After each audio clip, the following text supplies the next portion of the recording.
Imperative sentences. Imperative sentences means आज्ञार्थी वाक्य. Sentences in which a command, prayer, supplication, request, exhortation, instructions, warning, etc. is given to the person or persons in front of them are called imperative sentences. Imperative sentence म्हणजेच आज्ञार्थी वाक्य.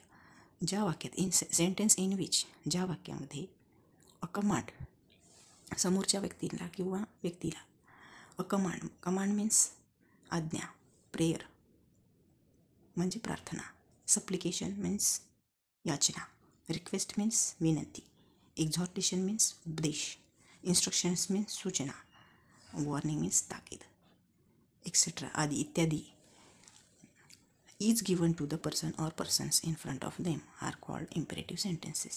म्हणजेच की ज्या वाक्यात समोरच्या व्यक्तीला किंवा व्यक्तींना आज्ञा, प्रार्थना, याचना, विनंती, उपदेश, सूचना किंवा ताकीद आदी दिल्या जातात त्यांना आपण काय म्हणतो, त्या वाक्यांना आपण इम्पेरेटिव्ह सेंटेन्स म्हणतो. Imperative sentences begin with command verbs such as come, go, take, play, help, write, study. Also, if it is a sincere request, the verb is preceded by please, such as please sit down. And if it is a negative, it is preceded by don't, such as don't talk. Imperative sentence begin with common verbs. Imperative म्हणजेच आज्ञार्थी वाक्यांचा आरंभ सामान्य क्रियापदाने होतो. Such as come, go, take, play, help, write, study.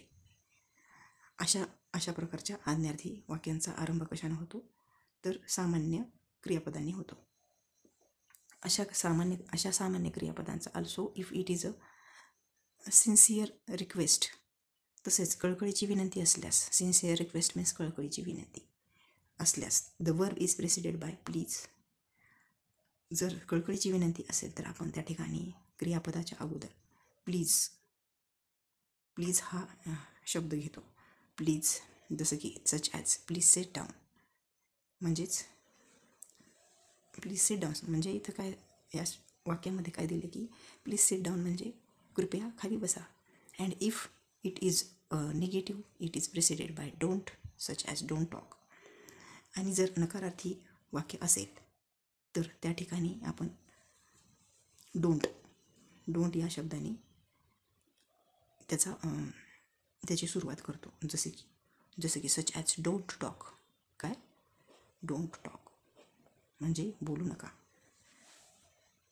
Some examples of imperative sentences. First, go quickly, shut the door please, don't play in the sun, please open the window.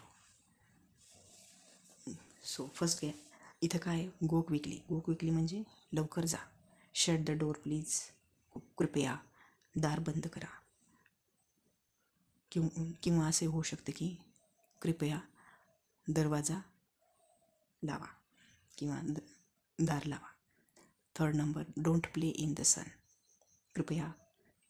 Don't play in the sun म्हणजेच काय की उन्हात खेळू नका किंवा खेळू नको.